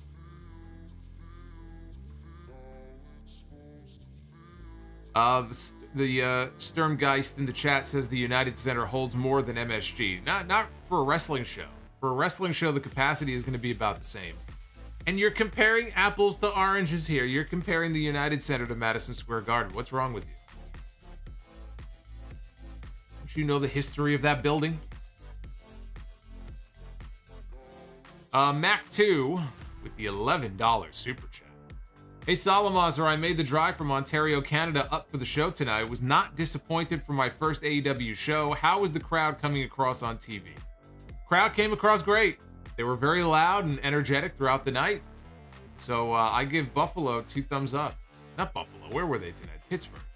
I'm thinking of Raw from Monday. I had the Cody Rhodes and Seth Rollins segment on my mind from Raw Monday when they were talking about Buffalo, because on Monday when Cody mentioned the history that they had in that building, I was reminded of the fact that it goes back to Battleground, that great Battleground match in 2013. It was the Rhodes brothers against the Shield. It was in that, I think, that same building. It was in Buffalo. So yes, I confused Buffalo and Pittsburgh.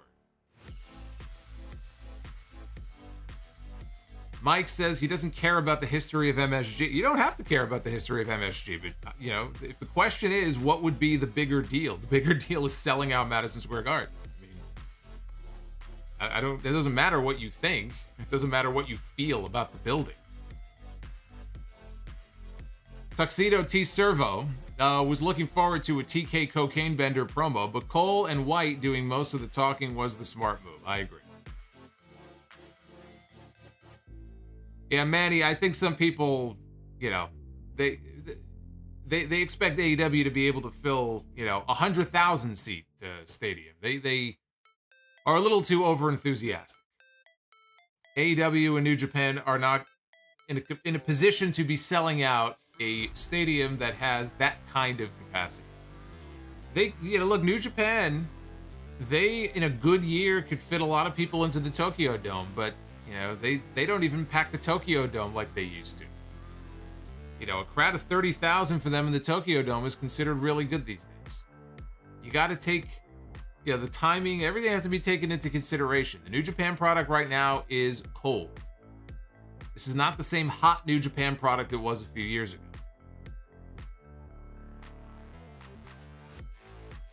ago. We've got Isaac Duzan, $5 super chat.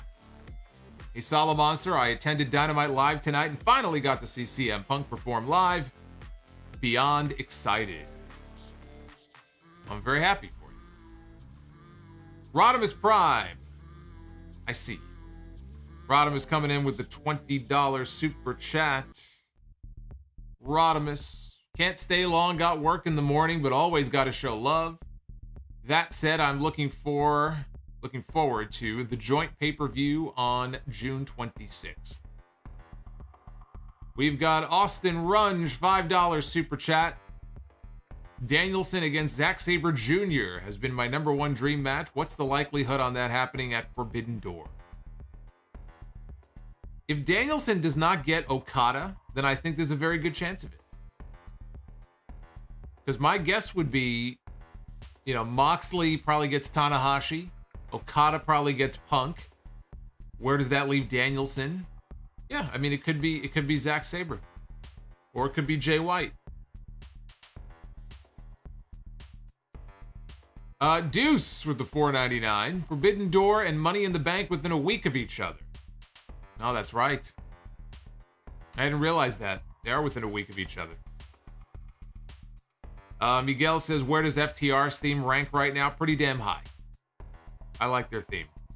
But Deuce, back to Deuce. He says, business is about to pick up. Let's hear those early Forbidden Door card predictions. Well, I just talked about it. So there you go. See, look at that. Just gave you what you want and didn't even know you were going to ask that question. Quintus Brown, WWE doing a joint show with GCW to counter. LOL. Yeah. Where did these rumors begin, by the way, about WWE going into business with GC? Are you out of your minds?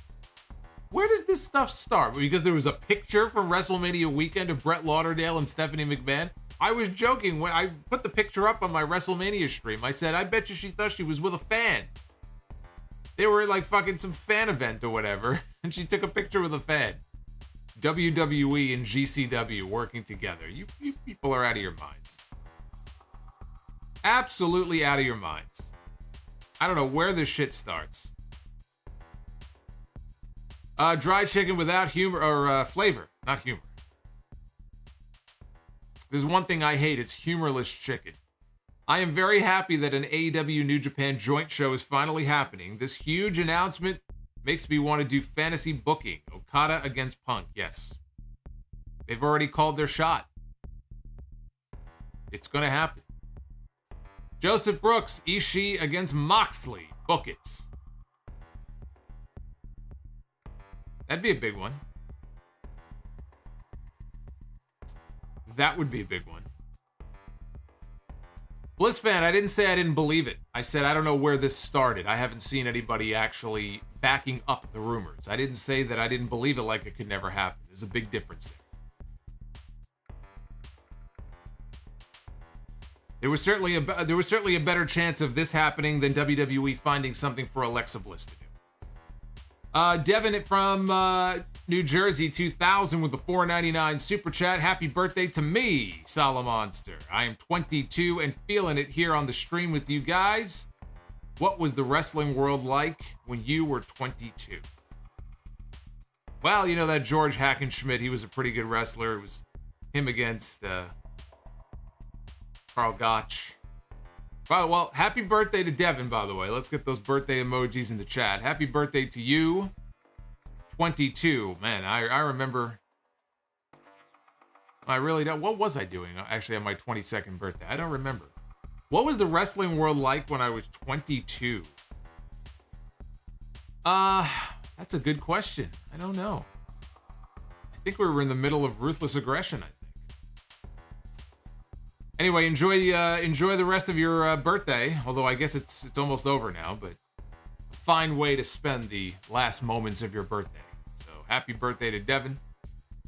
Dylan Hensley, $5 super chat. Honestly, anybody who's hating the announcement are jealous WWE fans who are mad that New Japan is working with AEW and not WWE. This benefits all wrestling. Again, I said it at the beginning of the stream. This is the kind of announcement that appeals to a fan like me. So I don't give a shit if people are concerned about this.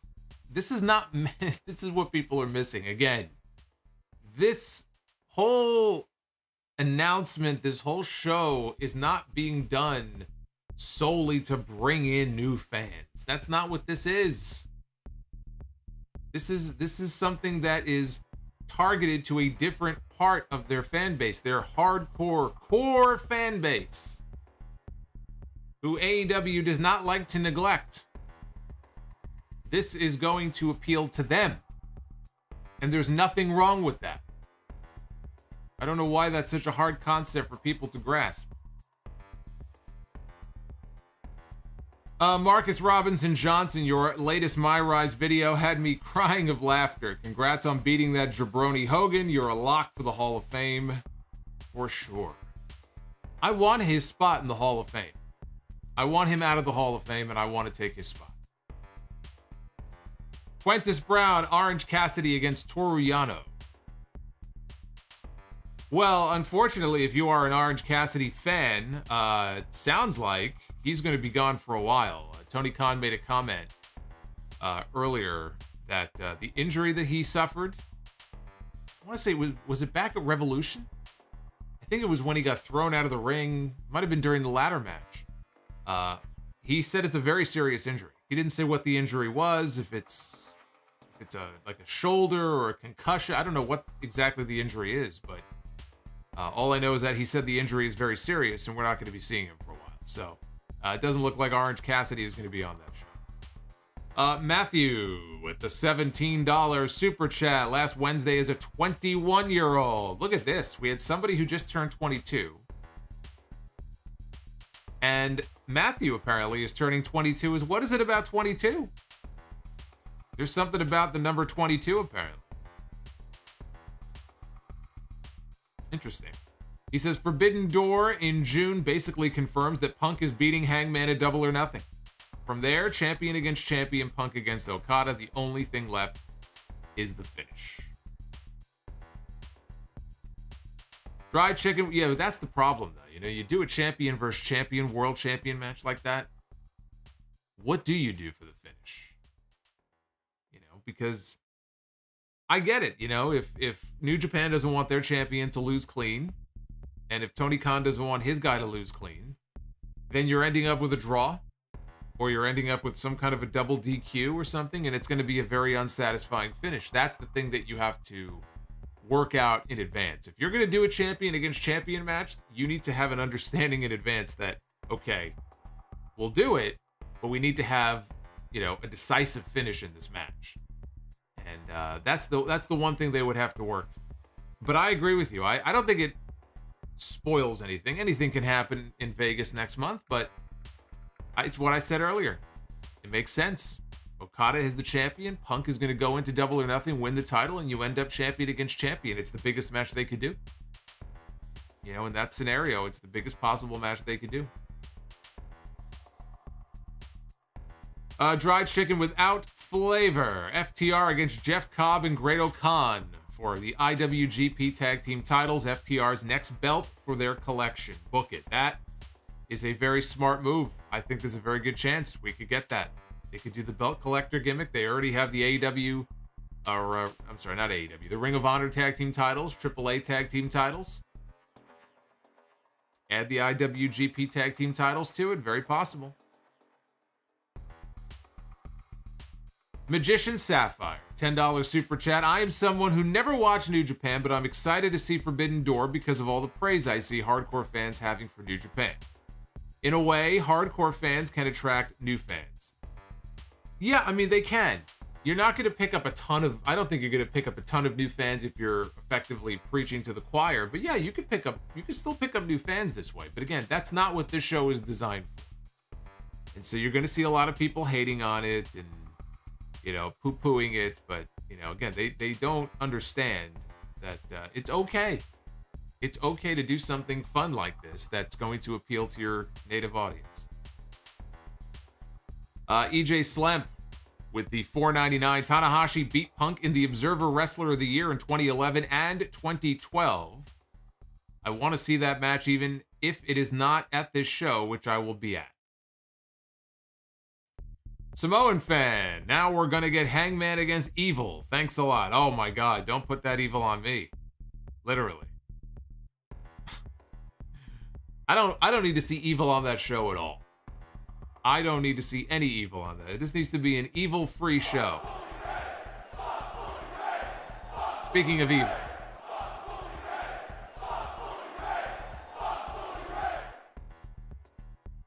Jared M. coming in hot with the $30 Bully the Clown super chat.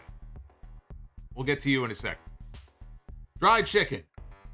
Back to AEW. I would love to see a Jade Cargill, Britt Baker program in the near future. I would do it after Double or Nothing. Matthew thinks someone asked before, but which woman for the BCC? I read that the wrong way.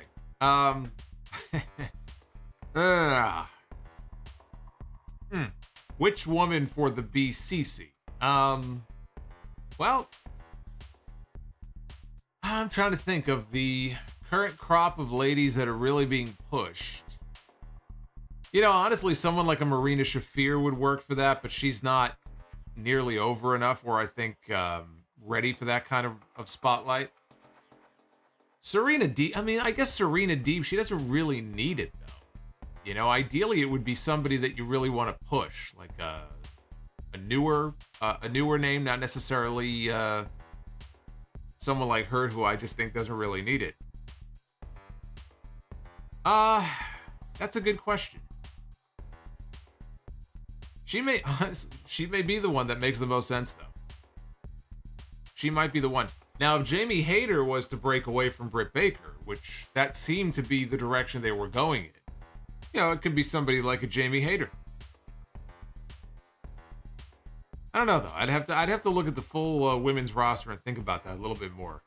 You know, Layla Hirsch, yeah, I mean, Layla, maybe. I think Layla is hurt. Actually, we never did get an update on her. She was hurt a week or two ago before the show, and I don't recall there being an update on whether or not she was injured or if she was okay. I should probably look into that. Ty Kane, Cole against MJF, Ospreay. Wait, Cole versus MJF versus Ospreay, BCC. What is this? I don't know what you're asking. It's like one long big match.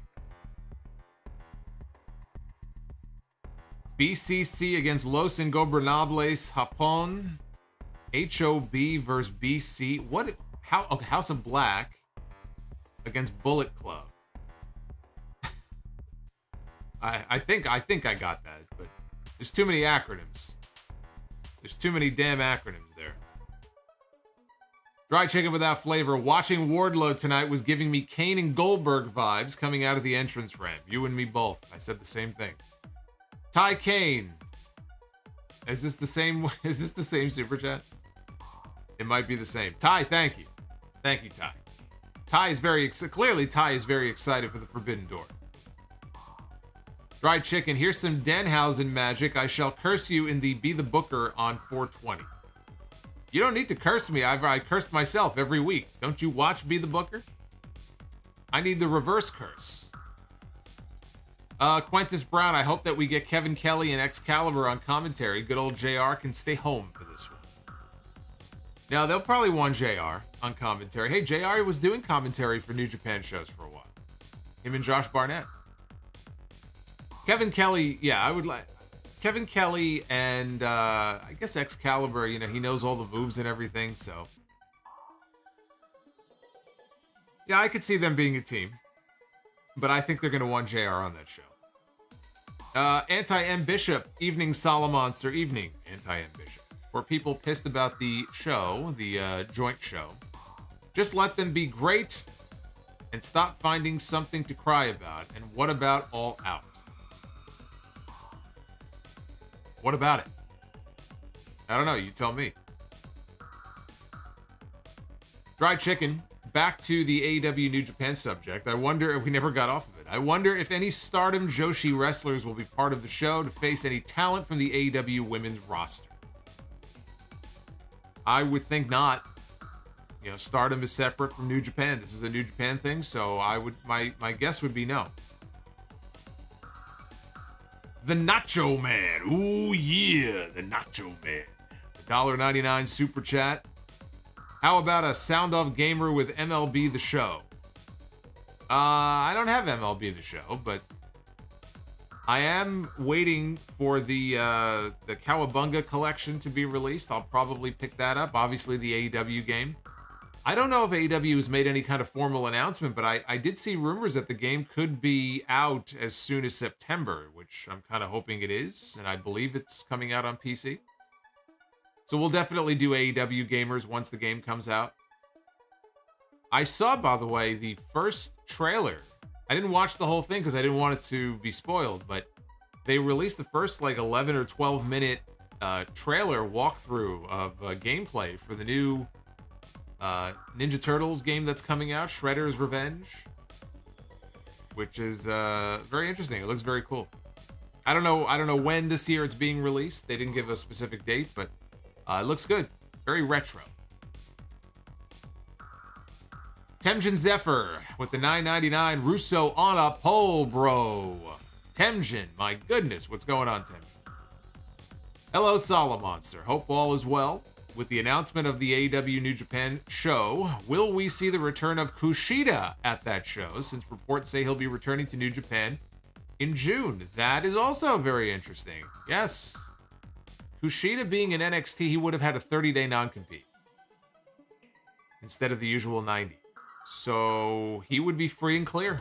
I think that there's a very good chance we would, yes, see Kushida on that show. That's a great point. Maybe we get a Time Splitters reunion. David Wilson, Kushida leaves NXT just in time for the AEW New Japan show on the horizon. Smart man. Thank you, David. Shin Akuma with the $10 super chat. Shin. Thank you. Food High, $4.99. I took your advice and got a TikTok. It's the same as my Instagram, YouTube, and Twitter, @Food High. Any goodies for channel members this month? Well, right now I'm aiming for the next call-in show to be next Thursday night. And I'm probably going to put a thread up soon for another video Q&A. So that's on the horizon. I got to put a schedule together for the next batch of Watch Along. So I want to pick a good match for the next one. I'm trying to stay on like the theme of 25 years later, since 1997 was 25 years ago. Definitely going to do one for the Canadian Stampede, but that's in July. I want to see if I can do one sooner. Naif Alsafar, thank you for the $9.99, Naif. Temjin Zephyr again, not for nothing, but Sting looked like one of your super chats on tonight's show. He did. he was in his street clothes. I said he looked like a civilian. He did look like one of my super chats. Do not pass go with the $5. Oh, his contract expired. That's right. It wasn't a non-compete situation for Kushida. You're right. You're right. If his contract expired, then yes, he can work anywhere he wants to tomorrow. That it's not an issue. You're right. Armed Anderson on my screen. Look at that sourpuss.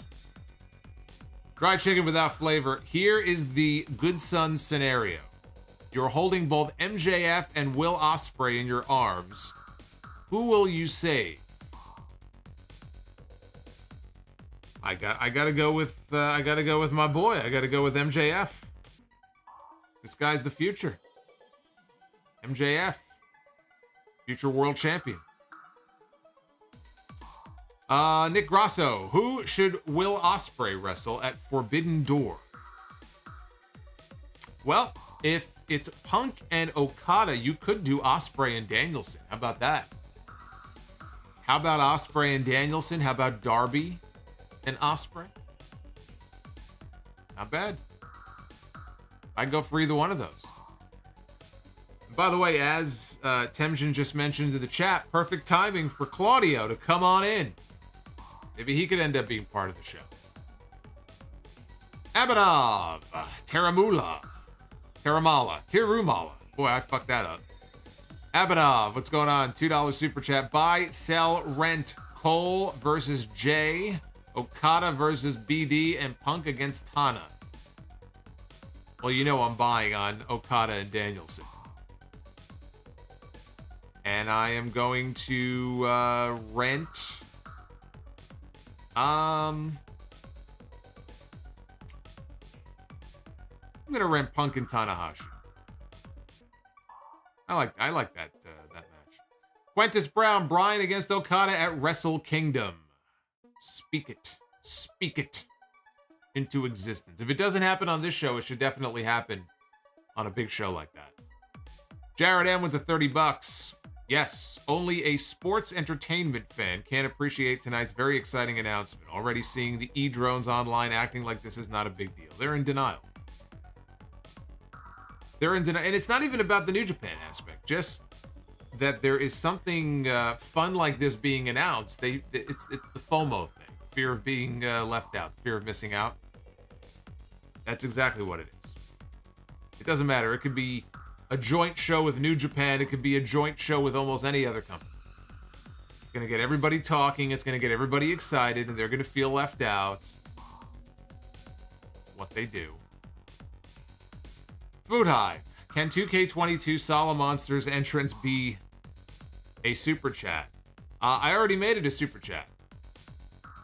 I don't know if it's popped up already or not. It might pop up randomly, but yes, there's a super chat out there of naked Solomonster coming in. Dried Chicken, Master Wato, and Taguchi against Top Flight for the IWGP Junior Tag Team title. Book it. Shinakuma with the 10 spot. I was born on the debut of The Undertaker. My 25th birthday fell on the 25th anniversary, and my 30th birthday fell on the 30th anniversary. I always find that cool. That is very cool. So you were born on, so what was that, November 1990, right? I don't remember the exact day. November 22nd, maybe, 1990? EJ Slamp, do you think the fans would turn on Jungle Boy and Anna Jay if they put them on TV together like they did with Sammy and Ty? Probably. Although I don't think they would be nearly as obnoxious as Sammy and Ty are when they're on camera together. So they might be a little kinder towards them. It's not something I would do right now, though. I would stay away from it. Do I think any belts get swapped at Forbidden Door? Yeah, I think so. I think there's a good chance. Let's see, who do we have next? We have got Quintus. Would you put Chris Jericho on the pay-per-view? If so, Who would you like him to face? Well, who did Jericho not face in New Japan when he was going back and forth and doing matches there? Because I know he wrestled Naito, right? He obviously wrestled Tanahashi. He wrestled Omega. I think he wrestled... Was it Evil? I think he wrestled Evil. You know, he probably ends up on the show, but there's no Chris Jericho New Japan match I'm really clamoring for, so he wouldn't be high up on my list. Suzuki, yeah, maybe Suzuki. Jericho and Suzuki, I could see that. They never did do that Suzuki Orange Cassidy match from the Collective. They were supposed to do WrestleMania weekend when the pandemic hit, right? But like I said, our Orange Cassidy is very doubtful for that show. Jericho against Great O'Khan. You could stick them on the buy-in pre-show maybe. Paul Heyman. Can you see RVD on this joint show?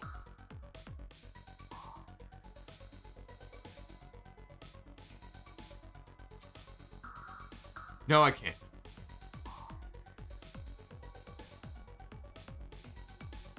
Thank you, Paul Heyman. Dr. Scorpio. Booker objectives. Book a good women's match on Be the Booker. Seriously, though, thank you for your content. It helps cheer me up when I am depressed. Well, you're very welcome, and I thank you for your support. Maruthi Ram, which one do you prefer? Punk against Tanahashi or Punk against Naito? Punk against Tanahashi. And Dried Chicken. Zack Sabre Jr. and Tai Chi against Bryan and Moxley. Book it. Sorry, Solomonster. I'm so in love with this announcement. I could tell. You're very excited. Although that is not the match I would do. We're finally going to get Bryan involved in some kind of a New Japan thing. You want to have him in a match with Tai Chi? Why? Surely you can do better than that. We could do a lot better than that. Now the question is, can I do better in Be the Booker? Well, we're about to find out. Ladies and gentlemen, it is now time to Be the Booker. I'm feeling pretty good tonight. I have a good feeling about this. I think if I'm optimistic, I keep a positive attitude, I think we'll do well. I think we'll have a good night here on Be the Booker. That's what I think. I will get to all of your super chats here in a second. We're going to just break real quick here to do some Be the Booker. Hey, I'll tell you what. We're going to book a men's match and a women's match that would be appropriate for the AEW New Japan show. Not that it's going to involve any New Japan talent necessarily, but just I want to come up with a quality match that would fit in well on that show. So let's see what we come up with here. We have got...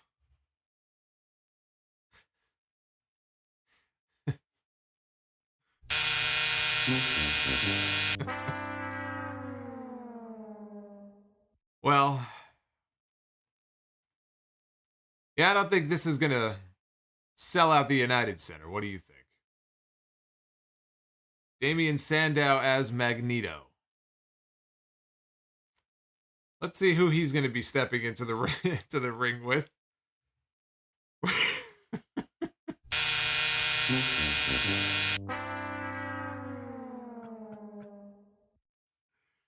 Oh. I tried to be optimistic. I tried. Who was it? Dried Chicken? Who is it who put that curse on me? I blame them. We have Magneto against Bully the Clown. If you want to ruin the Forbidden Door thing, by all means, go ahead. Holy shit. I don't think I could have possibly booked the worst match. That may be the single worst match that I have ever booked on Be the Booker. Amazing. Can't get any worse than that, right? We can only go up from here. Let's see. On the women's side, we've got Ivy Nile. Look at that. Ivy Nile of Diamond Mine from NXT. Already, this is an improvement. Gonna have Ivy Nile going one-on-one with... I forgot her name. Who the hell is this? Why did I put her in here? Oh, Snooki.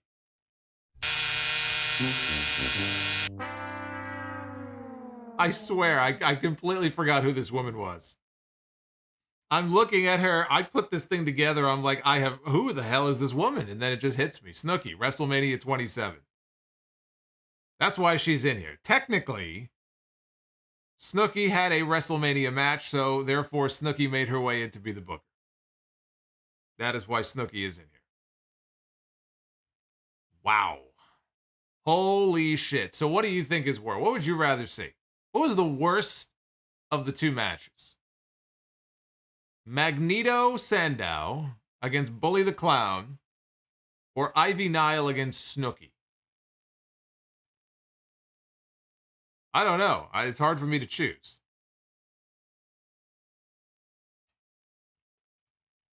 God, Snooki. Completely forgot about that match. Denise? No, that's not Denise. Be nice. Oh, all right. Well, let's, on that note, let's get back to your super chats here. Worse than Jenna Maraska against Sharmell? I don't know. That's a hard one. That's a hard one to top. I don't know about that. That is a hard one to top here. All right, where did we leave off? Where did we leave off? Maruthi Ram. Do you think the IWGP Junior Heavyweight holds any respect in professional wrestling? I mean, in New Japan, but elsewhere in wrestling, not really. No, I don't really see that as that big of a deal. No. Samoan fan, you forgot about Evil, didn't you? Jericho against Sonata. Sonata also is injured right now. He's got an orbital fracture. He just had to surrender the United States Championship, I believe. So Sonata may not be medically cleared in time for the show. And Food Hive. Be the Booker cursed ever since I mentioned it. Yeah, I'll blame you. I'll blame you. Yeah, you know what? I did have Betty White in the bracket, and I'm still not sure that this isn't the worst match I've ever booked.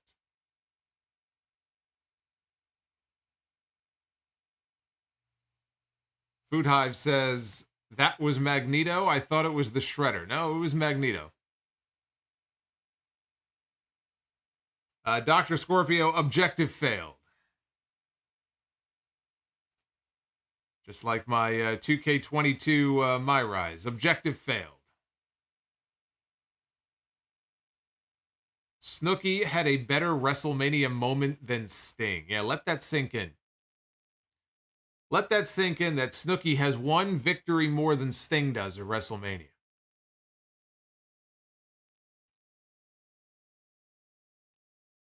Fried chicken without flavor. In the words of Vince, it was me, Solomonster. I curse the Be the Booker tonight. Oh my goodness. Have I ever committed a crime? Yeah, I think I just did in that Be the Booker segment. Just committed a felony. Oh, our boy Luis has a super chat coming through.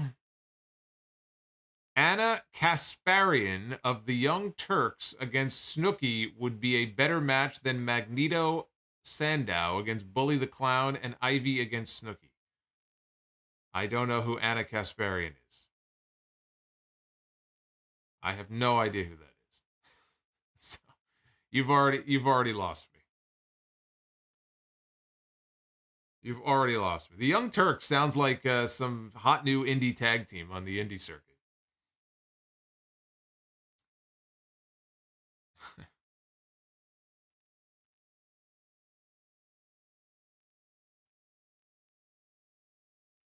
Jericho against Kenta. Book it. Yeah, that's a match that hasn't been done before.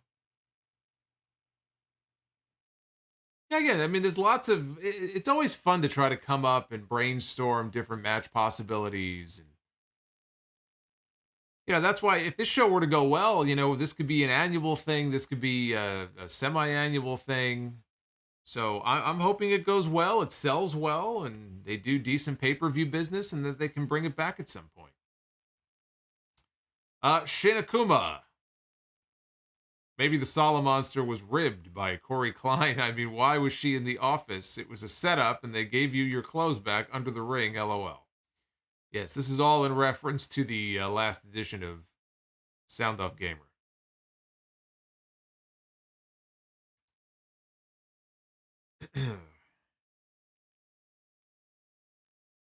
Hook against Yano. Boy, I mean, are we just putting Hook with all the comedy goofs? Is that what we're doing, basically, at this point? Bisbee says you could do one show in the U.S. and one in Japan each year. Yeah, I mean, again, the COVID situation, I think over there has to clear up a little bit before they would even think about doing something like that. I think logistically it becomes hard. How much of the AEW roster can you send over there? Depending on how long they would be over there for. It's tough. It's tough. But right now, there's a lot of New Japan talent, I think in May into the month of June, that are going to be in the U.S. So time-wise, it works out perfectly because you're going to have all this talent and then fly a few other guys over here. So they're going to make it work. It could just come down to, simple logistics when it comes to trying to do stuff like this in the future. That's why it's taken them this long to do it. The timing has to be right.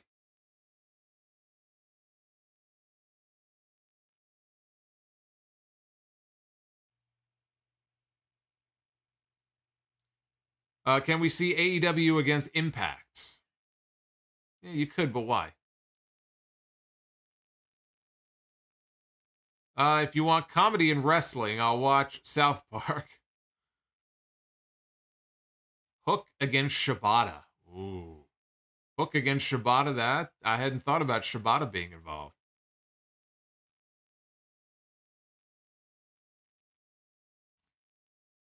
And Food Hive says he had ribs tattooed on his ribs on 2K My Rise.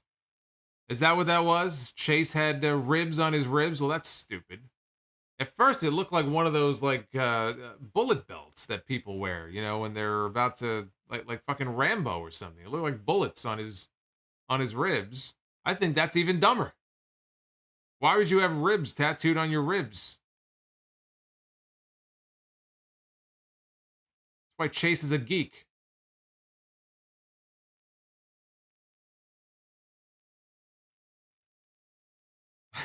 Aubrey Edwards against Red Shoes. My money's on Red Shoes. Red Shoes is the best.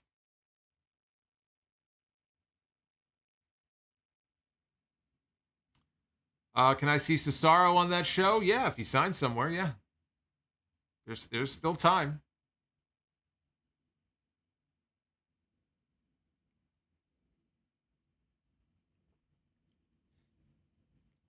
Why not? Ribs are good. I like my ribs, yes, on a plate in front of me, not tattooed on my rib cage.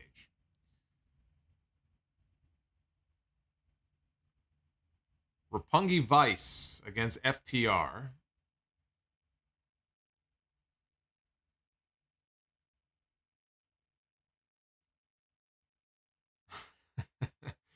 The wedding scene in Stamford on Raw this week was ghastly. They were in Buffalo. I heard. Oh, he heard. You didn't actually see it. Well, I saw it. And you can thank Noah Mark for that because I was going to skip it, and he told me I had to watch it. So, Noah, you suck, by the way. So I'll have my thoughts on that and everything else from Monday night on the podcast this Sunday. Pineapple on pizza, yes or no? Hard pass, no. Absolutely not. I don't like pineapple anyway to begin with. I don't like pineapple off pizza. Why would I want it on pizza? You know what goes good with ribs? More ribs. I had ribs the other night. Had the slow cooker going. It was just the meat was coming right off the bone, drenched in barbecue sauce. Not JR's. I should probably try out JR's barbecue sauce. Oh, it was so good. Baby back ribs. Dried chicken. Private Party, Yujiro Takahashi, and El Phantasmo against Finn Juice and Best Friends. I thought that Juice Robinson was done. I thought he had already wrestled his final match or was about to. So I don't even think he'll be on this show if he's done with New Japan. I think Finn Juice is no more.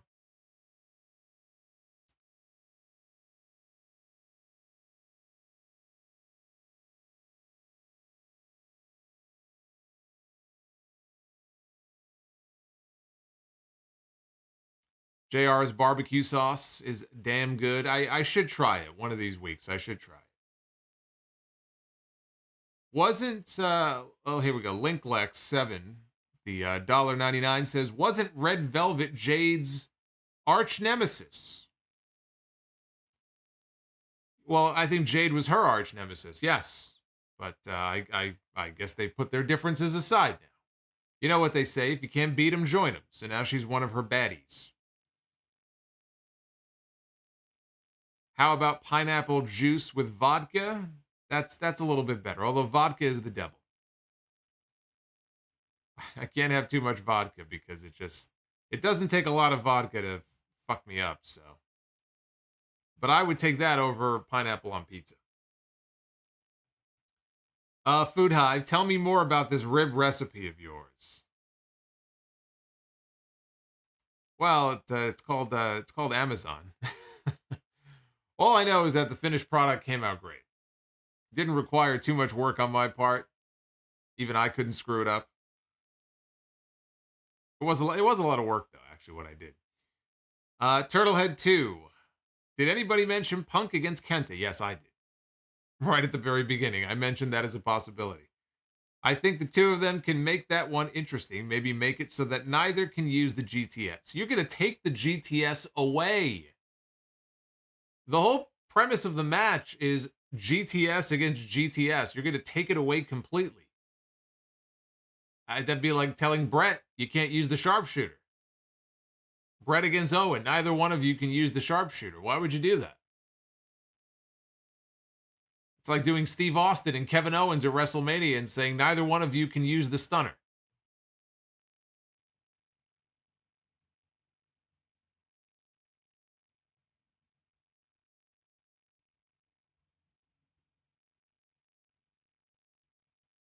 Vodka passes smooth. Usually it's not pineapple juice with me. Usually it's orange juice. So it's the old Solomonster screwdriver when I do partake. Shin Akuma. Am I wrong for thinking Alliance Stone Cold was damn entertaining from the music to his paranoid mannerisms? I did not grow up with 98 to 99 Austin. Well, I feel sorry for you. You didn't grow up with 98, 99 Austin. Thankfully for $9.99 on Peacock, you can go back and relive the days of 98, 99 Austin.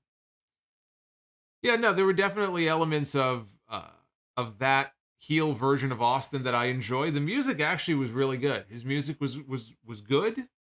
And, you know, when he would, look, when he was hurt and they had to do more comedy stuff with him and Kurt Angle and the little cowboy hat and the banjo and all that, I got a kick out of it. So yeah, no, there were definitely, positive moments, but I never would have turned Austin heel that year.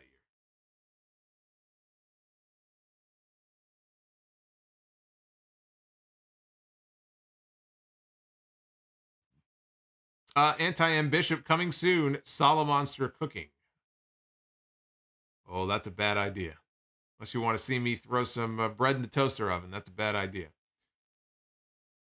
The solo screwdriver needs to be his finisher in 2K22. Well, it's not a bad name actually, but I did change my finisher. I was advised that I should probably not have a submission finish. So I actually think the sharpshooter may still be one of my finishing moves. But I have more of an impact not Impact Wrestling, but more of an Impact maneuver now called the Omega Driver, which looks fantastic. I haven't used it yet, but I was making changes yesterday, so you'll see in the next installment. We've tweaked things a little bit on Sound Off Gamer for my character. I'm going with the old Omega Driver.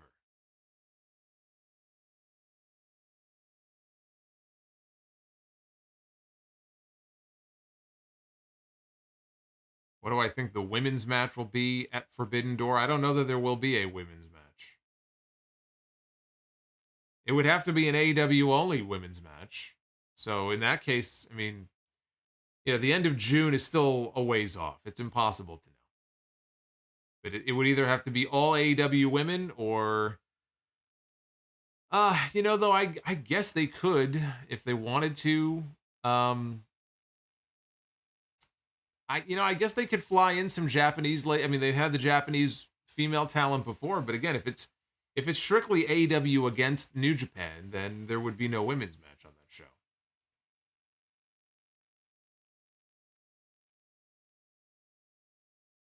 Temjin, no, it's not the One-Winged Angel. It's a totally different move.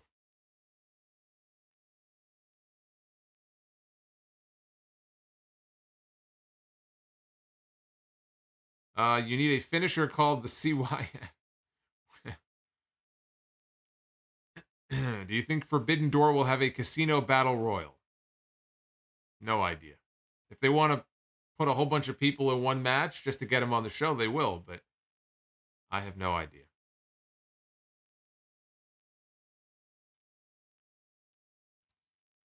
All right, one last check of the poll here. This is where we are. At Solomonster, if you want to go vote, 74% of you thought this was a thumbs up show. Only 9% of you gave this show a thumbs down for a show that gave us what was a very big announcement. If you missed it, AEW and New Japan are going to have a joint Super Show pay-per-view June 26th in Chicago at the United Center called Forbidden Door. We've been doing a little bit of fantasy booking here on this show. I will have more to say about this, and probably more news about this will come out in the days ahead. And we'll talk more about this on the podcast on Sunday. That'll be episode 753.